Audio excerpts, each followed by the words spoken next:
자, 매주 월요일에 만나는 OBS 법전 시간, 어렵게만 느껴지는 법조계의 이슈와 사건들 유쾌, 상쾌, 통쾌, 쾌쾌쾌하게 풀어주실 우리 법조계의 비타민, 법률사무소 비상의 구민혜 변호사 함께합니다. 안녕하세요. 네, 안녕하세요. 어떤 이야기인지 좀 자세히 전해주시죠. 네, 저 추석 명절 후에는 이제 이혼이나 상속 같은 문제로 찾아오시는 분들이 많으세요. 네.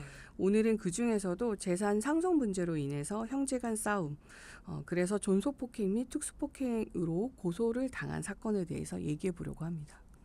명절 이후에 이혼, 그러니까 이렇게 우리 가족들뿐만 아니라 일가 친척들과 더 함께 하고 나서 오히려 이혼에 대해 확신을 가지고 변호사님을 찾아오시거나 아니면 상속에 대한 문제 때문에 변호사님을 찾는 분들도 많다, 이런 얘기 하셨는데 구체적으로 어떤 문제들을 이야기하시나요? 아무래도 추석 명절 때 친척들과 이제 만남을 가지면서 서로 미뤄둔 이야기도 하고 또는 뭐 기존에 있었던 갈등이 더 심화되기도 하는 경우가 많은 것 같아요. 또 이제 고부간 갈등이나 형제간 갈등이 다시 또 점화되거나 또 심화되는 계기가 되는 경우도 많아서 뭐 피는 물보다 진하다는 말이 있긴 하지만 배우자, 부모, 자녀, 형제, 자매, 기타 친인척 간에 발생한 다양한 가사, 민사, 형사 사건을 맡은 경험이 있는 저로서는 가족이 오히려 남보다 못하다라는 느낌을 갖는 사례들도 되게 많았습니다. 또 가족으로부터 받은 상처나 배신이 그 무엇보다 또 치유되기가 어렵기 때문에 오랜 시간 고통 갔던 의뢰인분들을 도와서 이 법적으로 문제를 해결하면 되게 뿌듯하고 안심이 되는 경우도 있지만 또 한편으로는 되게 또 안타까운 그쵸. 그런 경우들도 되게 많았습니다. 아무래도 가까운 사이일수록 서로 더 잘 알고 또 서로에 대한 치부를 또 잘 알고 또 하다 보니까 이게 또 한 번 터지면 또 그 일어난 그 사건이 해결되는 게 또 굉장히 어렵거든요. 그렇죠. 더 깊은 곳을 네, 상처 주기도 하죠. 맞아요. 그래서 당사자끼리 직접적으로 막 이렇게 싸우면서 대응하는 것보다는 차라리 법적으로 다퉈야 될 부분이라면 변호사를 선임해서 직접 대응하지 않는 게 오히려 더 사건 해결이 유리하고 또 신속하고 또 정신적으로도 더 유익하다는 말씀을 드리고 싶습니다. 이게 그렇잖아요. 연인이나 부부 간에도 싸움을 하다 보면 이게 중요한 문제가 아닌데 그동안 쌓여있던 것들이 막 폭발을 하면서 정작 내가 하고 싶던 이야기나 이 사건의 요지가 아닌데도, 이 다툼의 요지가 아닌데도 불구하고 지난번, 지지난번, 작년, 재작년 문제까지 막 터져 나오면서 맞아요. 꼬리에 꼬리를 물죠. 맞아요. 네, 그러면서 그 얘기가 지금 왜 나와? 네. 이렇게 되잖아요. 그럼 변호사님께서 직접 맡으셨던 사건 중에서 기억에 남는 사건이 있으시면 소개 좀 해주세요. 네, 재산 상속 문제 때문에 형제 간 싸움이 있었는데요. 저희 의뢰인은 그 한 명밖에 없는 친형으로부터 고소를 당해서 망연자실하여 저한테 도움을 청하셨던 사건이 있었습니다. 아무래도 저희 의뢰인분들은 뭐 굉장히 사이가 좋았어요. 그 의뢰인 가족들이 뭐 매년 함께 여행도 가고 뭐 서로 이제 왕래도 자주 하고 이런 좋은 사이였는데 한 3년 전에 아버지께서 돌아가시면서 형제간의 재산 문제로 갈등이 시작됐습니다. 어머님의 중재로 일시적으로는 또 봉합된 것 같았지만 또 최근에 어머님이 이제 의뢰인분에게 아파트를 증여한 것을 발단으로 형제간의 갈등이 극에 달하게 되었습니다. 뭐 의뢰인이 어머님으로부터 아파트를 증여받은 사실을 알게 된 형님이 아버지 제사일에 가족들이 모두 모인 자리에서 우리 의뢰인분이 마치 어머니를 이제 꼬드겨서 뒤로 이제 본인이 재산을 증여받은 것처럼 뭐 의뢰인을 모함했고 이게 발단으로 서로 이제 막 고성과 이제 욕설을 오고 가면서 싸움이 있었는데. 그리고 나서 이제 그 형님분이 저희 의뢰인분을 존속폭행, 특수폭행으로 고소를 하면서 저희 의뢰인분이 재산에 눈이 멀어 어머니와 그 친형을 폭행한 것처럼 주장하고 고소한 사건이었습니다. 그러니까 이제 남자 형제들이다 보니까 싸움이 이제 주먹 다툼으로 좀 변하게 되고, 근데 어머니까지 폭행에 연루가 되셨어요? 옆에서 이제 어머님이 말리고 뭐 이랬던 것을 이제 말리시다가 조금 그거를 이제 존속 폭행이다라고 이제 같이 또 이제 또 아무래도 큰형이다 보니까 이제 어머님한테 얘기를 해서 이제 어머니도 같이 이렇게 해야 된다라고 진행을 하셨던 걸로 보아져요. 네.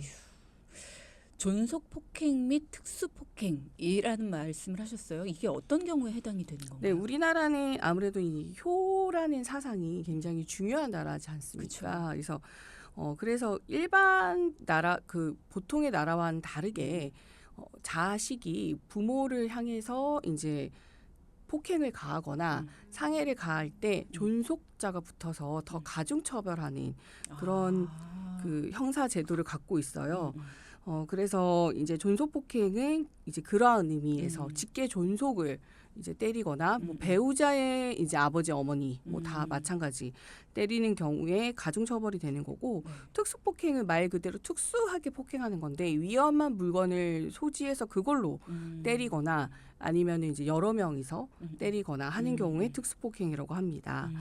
그래서 가중 처벌이 되는 거라서 이게 뭐 형에는 징역형 이상의 중형을 선고받게 되는 위험한 뭐 내용이고 형법에서는 일반적인 폭행에 대해서는 2년 이하의 징역, 500만 원 이하의 벌금, 뭐 구류 과료에 처한다고 규정하지만 부모님 등 직계 존속에 대해서 폭행한 경우에는 5년 이하의 징역, 700만 원 이하의 벌금에 속하고 그다음 흉기 등 아까 말씀드린 것처럼 뭐 특수 폭행을 저지른 경우에는 5년 이하의 징역, 1,000만 원 이하의 벌금에 처하도록 가중 처벌이 되어 있습니다. 직계 존속에 의한 그러니까 존속 폭행이라는 경우에는 부모를 자식이 폭행했을 경우 그러니까 형제 간에는 해당이 안 되는 건가요? 네, 맞습니다. 네. 그렇군요. 그래서 이제 여기서 어머님이 포함이 되도록 형님이 말씀을 하신 것 같은데 실제로 존속 폭행 및 특수 폭행과 관련된 판례가 있다면 조금 더 이해가 쉬울 것 같아요. 생각보다 많이 일어나고 있는 사건들이고요. 실제로 얼마 전 강주지방법원에서 돈을 달라면서 80대 노모를 폭행해서 상해까지 입힌 아들에 대해 재판부가 존속 상해죄를 인정해서 징역 6개월의 실형을 선고한 사건이 있었고요. 그다음에 제주지방법원에서도 재산 문제로 말다툼을 하다가 90대 아버지와 60대 친형을 폭행한 남성에 대해서 물론 과거 형사처벌 전과가 없는 초범인 점을 감안하더라도 재질이 나쁘다라고 하면서 징역 1년에 집행유예 2년의 징역형을 선고한 사건이 있었습니다. 그래서 뭐 혹시라도 친형 측에서 주장하는 바와 같이 저희 의뢰인분 이 어머니와 친형인 고소인을 폭행한 사실이 만약에 인정이 된다면 뭐 의뢰인분께서는 징역형 이상의 중형을 선고받을 수 있는 상황이기 때문에 적극적으로 이제 무혐의를 입증해야 되는 그런 사안이었습니다. 보통 자녀가 엄마 잘못했어요. 저 다시는 안 그럴게요. 죄송합니다. 저 실수였어요. 막 이렇게 하면 부모님은 자녀가 처벌되지를 원치 않으시는 경우도 있잖아요. 그렇죠. 혹시 이 존속 폭행이라는 것도 그러니까 피해자이신 부모가 난 처벌을 원하지 않는다라고 하면 혹시 처벌이 안 되는 경우인가요? 아니요, 그렇진 않아요. 네, 왜냐하면 그 재질이 나쁘다고 하기 때문에 또 이게 반의사 불법죄가 아니어서 뭐 부모님 입장에선 당연히 내 아들을 뭐 감옥에 가게 하기 싫다, 범죄자 만들기 싫다 하셔서 처벌 불원 의사를 표현하는 경우가 거의 100%고 그렇다 하더라도 이제 반영이 되진 않습니다. 그렇군요. 네. 또 궁금한 게 존속 폭행죄가 만약에 지금 이 사건, 그러니까 변호사님께서 소개해주신 맡았던 사건에서도 인정이 된다면 처벌을 받는 거는 뭐 받는 거라 하더라도 증여받은 그 아파트에 대한 이 재산에도 영향을 주지 않을까 이 부분이 좀 걱정되거든요. 네, 맞습니다. 민법 556조에 의하면 증여자 또는 그 배우자나 직계 혈족에 대한 범죄 행위가 있는 때에는 증여자는 수증자에게 한 증여 계약을 해지할 수 있다라고 규정하고 있어요. 그래서 만약 이게 인정된다면 증여자이신 어머님이 의뢰인에게 한 아파트 증여 계약을 해지할 수 있습니다. 근데 증여 이후잖아요. 네, 범죄가 일어난 게. 네. 이후에 이런 사건이 벌어져도요. 당연히. 그렇구나. 네. 그러니까 증여 전에 이런 사건이 일어나서 억지로 증여를 했다 이런 게 아니라고 하더라도 이미 증여는 다 일어난 이후라고 하더라도 증여를 취소할 수가 있는 거군요. 네, 맞습니다. 그렇군요. 그러면 이게 지금 존속폭행죄가 인정이 되느냐 안 되느냐가 굉장히 중요한 문제가 될 텐데요. 네. 그러면 앞서 살펴본 사건처럼 부모 형제 간의 다툼으로 억울하게 만약에 이분이 억울할지 안 할지는 모르겠습니다만 억울하게 처벌을 받을 위기에 놓였다. 이 혐의에 대해 나는 억울하다라고 한다면 그 억울함을 밝히기 위해서는 어떻게 대응을 하는 것이 필요할까요? 일단 이게 나는 그러하지 않았다는 거를 입증한다는 게 사실 되게 어렵습니다. 그렇죠. 예, 어떤 행위가 있었다는 거는 입증할 만한 어떤 자료들이 생각보다 있는데 나는 그러한 행위를 한 적이 없다라는 걸 입증하려면 안 한 거를 입증해야 되니까 생각보다 이게 쉽지는 않은데 일단은 경찰 조사 단계부터 설득력 있게 내가 그러한 하지를 않았다라는 어떤 실질적인 증거를 최대한 뭐 찾아서 반박을 해야 되는데 뭐 예를 들어서 이제 그 당시에 있었던 상황을 얼마나 구체적으로 설명을 하느냐. 왜냐하면 구체적이고 일관되게 설명하는 것이 진술의 신빙성을 일단은 뒷받침한다고 봅니다. 그래서 그 진술의 내용이 이제 그 고소인과 피고소인의 차이가 있다라고 하면 뭐 대질 조사를 통해서 서로 또 확인을 하기도 할 건데 또 경우에 따라서는 서로 이제 뭐 그날이 제사일이었으니까 아버님 제사일이었으니까 제사일 관련해서 서로 이제 주고받았던 연락 뭐 문자 카톡이 있을 거고 그다음에 뭐 그 다음 날에도 또 서로 뭐 주고받았던 뭐 연락이나 문자 카톡이 있을 거 아닙니까? 그런 걸 통해서 그 당시에 어떤 상황이 있었는지를 이제 유추할 수 있는 그런 내용들을 또 증거로 내기도 하고 그날 또 제삿날이라서 뭐 요즘은 또 인스타에 올리는 경우들이 많아서 뭐 이렇게 그 사진을 찍는다거나 뭐 이런 것들이 있을 수 있거든요. 그리고 또 참여한 가족들 중에 또 다른 가족들이 실제 목격한 사람이 있을 거고 그런 경우에는 이제 그 목격자의 어떤 증언을 확인하기도 합니다. 네. 그렇군요. 뭐 인별그램, 깨통 뭐 이런 여러 가지 SNS를 통해서 많은 분들이 이제 증거를 남기시는 경우들이 있기 때문에 좀 세심하게 살펴볼 필요가 있다라는 말씀을 주셨는데 그러면 그런 데를 통해서 뭐 여러 가지 대화를 나누긴 했지만 막상 이 폭행에 대해서는 서로 간에 말다툼이 있었고 그냥 말다툼을 통해서 서로 밀치고 뭐 이 정도였지 이런 폭행, 일방적인 폭행이거나 이런 건 아니었다라는 걸 증명할 방법이 없다면 억울하게 누명을 쓸 수밖에 없습니까? 어머님의 의견이 좀 중요하지 않을까 싶은데요. 그렇죠. 아무래도 고소인 조사 당시에 어머님과 이제 그 형님의 진술이 있는데 그 형님의가 어머니 진술에서도 서로 이제 차이가 있는 부분이 있을 거고 그 다음에 또 그 피고소인인 저희 의뢰인의 진술과도 또 그때 있었던 내용에서 차이가 있을 거고 또 이제 그 어머님의 친척분인 이모님이 또 참석을 마침 하셔서 또 이모님의 또 진술도 확인을 했습니다. 근데 일단 이제 어머님은 실제적으로 이 두 분이 막 이렇게 그 서로 이제 고성을 지르고 욕설은 하긴 했지만 뭐 몸싸움을 하거나 그러진 않았거든요. 그리고 그냥 이제 또 아무래도 좀 거리가 또 있다 보니까 위치가 앉은 자리가 다행히 그래서 이렇게 그 제사가 끝나고 이제 그 거실에서 이렇게 가족들이 다 둘러앉아서 이렇게 앉아서 이렇게 한잔하면서 얘기를 하고 있을 때여서 또 거리가 있었고 하다 보니까 막 신체적으로 직접적으로 막 접촉하거나 해서 뭐 폭행이라고 볼 만한 사건은 또 아니었습니다. 그냥 이제 뭐 제스처 정도였던 거고요. 그래서 이제 그거에 대해서 아무래도 사실이 아닌 내용을 고소로 진술하다 보니까 고소의 진술이 조금 어색한 부분이 있었고 어머님은 또 이제 그 큰아들 때문에 어쩔 수 없이 얘기를 하는 거다 보니까 아무래도 좀 그 사실이 아닌 부분이 진술이 또 어색한 그런 부분들이 좀 있었던 거죠. 그래서 진술 자체로도 좀 신빙성이 인정이 되지 않는다라고 이제 수사관이 또 이렇게 보고는 있었습니다. 아니 근데 어머님도 만약에 그렇게 진술을 하면 작은 아들이 지금 범죄자가 되는 거잖아요. 폭행을 해서. 근데 만약에 내가 야 작은 아들을 범죄자 만들 수는 없다. 나 그렇게 못하겠다. 해버리면 큰 아들이 범죄자가 됩니까?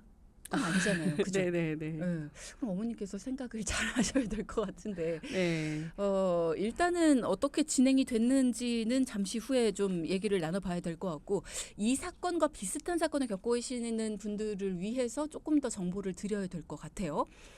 만약에 존속 폭행이든 특수 폭행이든 뭐 비슷한 이런 폭행 사건이 아니라고 하더라도 뭔가 내가 뭐 폭행을 저지른 건 아니었는데 어떻게 하다 보니까 좀 투닥투닥했어요. 근데 상대방이 진단서 같은 걸 제출을 했습니다. 그런 경우에는 내가 어떻게 대응을 해야 될까요? 뭐 진단서를 냈다고 해서 무조건 다 상해가 인정되느냐 그거는 또 별개의 부분이거든요.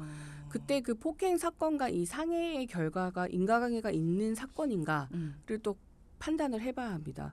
그리고 또 상해 뭐 진단서 요즘은 이제 뭐 정형외과나 뭐 이런 데 가서 제가 누구한테 맞아서 여기가 너무 아파요. 말하면 이제 뭐 염자 이런 걸로 뭐 이제 뭐 이런 진통으로 인해서 한 2주 정도의 진단을 나오기도 하는데 그 이주 진단을 받았는데 그 이후에 치료받은 전력이 없어요. 그렇다고 하면은 그냥 진단서를 받기 위한 그냥 한 번의 액션이었지 정말 아파서 이분이 진단서를 받았다고 보기는 또 어려울 수가 있거든요. 그래서 실제 뭐 요즘은 아무래도 대학병원 같은 경우에는 이주 진단이 굉장히 아픈 경우에 이주 진단을 해주거든요. 그래서 그냥 일반 병원에서 끊는 그 이주 진단에 대해서는 뭐 이후 진료 내역이 있는지 그리고 실제 이게 그 가해자의 행위와 행위로 인한 결과인지 이런 것들을 좀 면밀히 살펴보곤 합니다. 그래서 저희가 또 대응할 때도 그런 것들을 이제 의문을 제기하고 그런 것들에 대해서 추가적인 조사를 해서 또는 조사를 의뢰해서 상해 진단까지는 이제 결과가 일어나지 않은 걸로 저희가 인정받는 경우들도 종종 있습니다. 그렇죠. 2주 정도는 이거는 좀 더 섬세하게 봐야 되는 경우. 그렇게 될 수 있다. 정당방위에 대해서도 좀 궁금한데 사실 폭행에 대해서 이야기를 할 때 우리가 정당방위에 대한 얘기를 항상 물고 나오잖아요. 네. 상대방과 폭행을 주고받았습니다. 정당방위는 어디까지 인정이 되느냐. 자, 정당방위라는 네. 개념은 지금 현재 나한테 일어나는 위급한 어떤 그런 폭행이나 어떤 위해 행위에 대해서 어쩔 수 없이 직접적으로 내가 방어하는 행위를 말을 하거든요. 네. 근데 우리나라는 이 정당방위를 굉장히 좁게 보고 있어요. 판례가. 그래서 예를 들어서 누군가가 나한테 시비를 걸어서 먼저 때렸어요. 그래서 나도 화가 나서 같이 때려요. 이거는 쌍방폭행이지 정당방위가 아니고 예를 들어서 만약에 뭐 두 명이서 두 명 이상이 한 명인 나를 공격해요. 네. 그래서 그 두 사람의 공격을 막기 위해서 내가 이렇게 뭐 어떤 액션을 취하거나 밀거나 뭐 이제 뭘 물건을 던지거나 하는 건 정당방위가 될 수 있어요. 그러니까 내가 혼자 이거를 감당하기 어려운 상황이 있잖아요. 두 명의 공격은, 두 명 이상의 공격은. 네. 아니면 1대1인데 그 한 명이 갑자기 강목이나 칼 같은 걸 들고 나를 막 이렇게 쫓아오거나 해요. 그런 경우는 정당방위가 될 수 있어요. 상대방이 나를 때리는데 나는 화가 난다고 때렸다. 물론 이렇게 들으면 쌍방폭행인데 화가 난다고 때린다기보다는 상대방이 나를 때려요. 근데 계속 때린다고 막고 있을 수는 없잖아요. 네. 근데 그럴 때 뭐 도망가는 방법도 있고 근데 만약에 내가 도망을 가거나 아니면 소극적 저항행위라고 해서 누군가가 나를 막 이렇게 심하게 뭐 때리거나 하는 거를 이제 막기 위해서 뭐 그냥 하다못해 이렇게 살짝 미친다거나 아니면 이렇게 가린다거나 이런 행위는 정당방위가 해당하죠. 이것도 참 다른 나라와는 좀 다른 네, 거예요. 맞습니다. 그래서 그거에 대한 여러 가지 뭐 학계 차원에서도 논의가 많고 변호사들 업무하는 데서도 많은 논의가 있는데 아직까지는 정당방위를 굉장히 좁게 보고 있습니다. 그렇군요. 일단은 이 얘기에서는 조금 벗어나는 이야기이긴 한데 명절 연휴 기간에 집을 비웠다가 집에 돌아왔는데 도둑이 들었다. 그래서 그 도둑을 이제 깜짝 놀란 집주인이 빨래 건조대로 내리친 거예요. 네. 네. 그랬는데 나중에 알고 보니까 그 도둑이 좀도둑이 아무런 무기도 들고 있지 않았고 이 사람은 그 사람에게 위해를 가할 만큼 강한 사람이 아니었습니다. 근데 사망을 했어요. 네.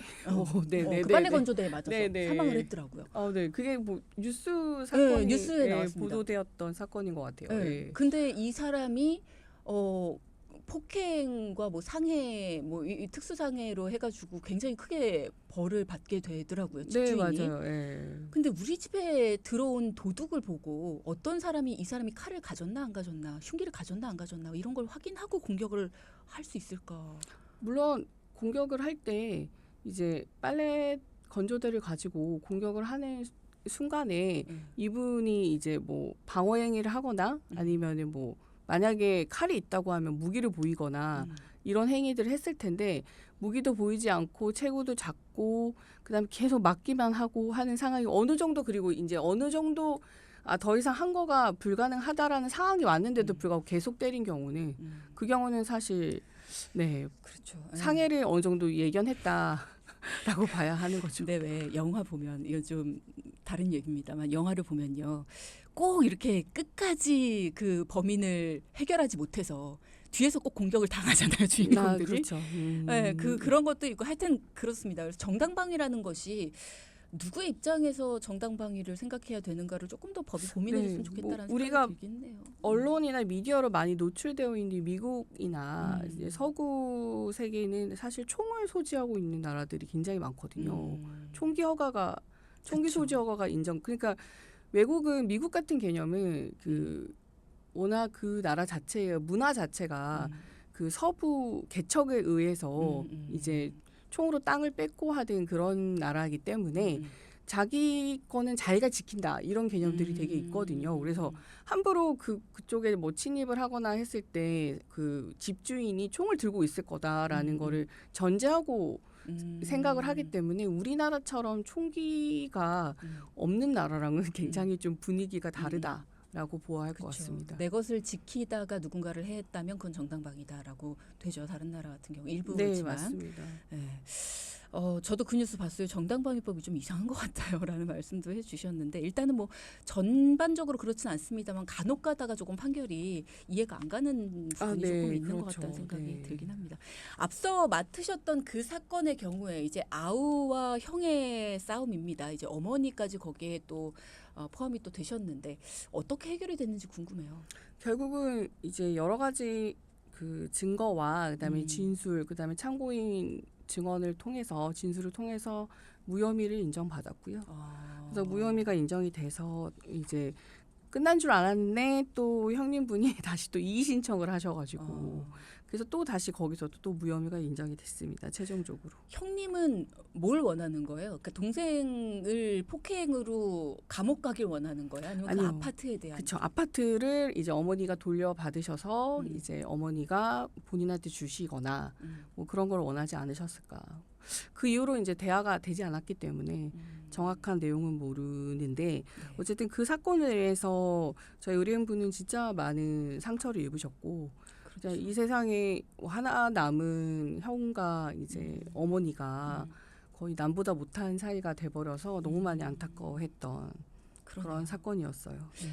그러면 오늘 이 사건에 대한 이야기를 들으시면서 혹시라도 부모나 형제 등 가족 간의 재산, 뭐 금전적인 문제로 인해서 뭐 존속 폭행, 억울하게 형사처벌까지 받게 될 상황에 놓이지 않아야 되잖아요.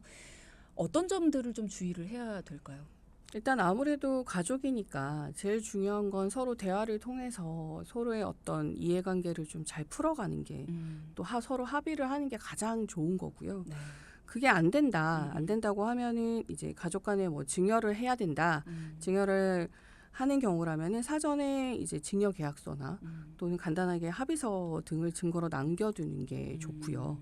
또 그게 어렵다면 적어도 이제 왜 증여를 하는지 증여하는 것에 대해서 서로 이제 녹음이라도 남겨두는 게 좋습니다. 그래야 나중에 이러한 사건 때문에 또 문제가 불거지지 않을 수가 있기 때문에 그런 것들에 대한 것들을 권해드립니다. 그럼 이 사건 같은 경우에는 어머니와의 어떤 서류가 필요했을까요? 증여를 받았을 때. 네, 이 사건에 대해서 이제 그 어머님이 아무래도 그 큰형에 대해서 이제 큰아들인데 내가 안 준 거에 대해서 되게 미안해 하시면서 나중에 이제 얼버무리신 거예요. 정확하게. 왜 우리 그 의뢰인분 둘째 아들한테 줬는지에 대해서 정확하게 그거를 설명을 잘 안 해주시고 하다 보니까 오해가 더 쌓이게 된 또 계기가 됐거든요. 그리고 이제 또 상황적으로 또 이제 의뢰인분이 좀 어머니를 좀 서운하게 한 일이 또 있다 보니 그래서 이제 어머니가 또 연세도 있고 하니까 이제 복합적으로 이제 그런 서로 오해 때문에 이렇게 사건이 또 커진 그런 이유가 있었습니다. 가족이니까요. 일단은 대화를 통해서 법보다는 대화가 조금 더 통하지 않을까. 네. 그런 바람을 좀 가져봅니다. 자, OBS 법전 시간 오늘 구민혜 변호사와 함께 했고요. 혹시라도 추석 연휴 끝나고 너무나 행복한 기분으로 귀향하셔야 되는데 그렇지 못하셨던 분들이라면 오늘 정보가 좀 도움이 되셨기를 바라고요. 조금 더 법률적인 정보가 필요하다 하는 분들은 저희 돈키호테에 도움 요청하시면 되겠습니다. 자, 저희는 노래 들으면서 마무리를 하도록 하고요. 구민혜 변호사님 오늘 고생 많이 하셨습니다. 네, 감사합니다. 네.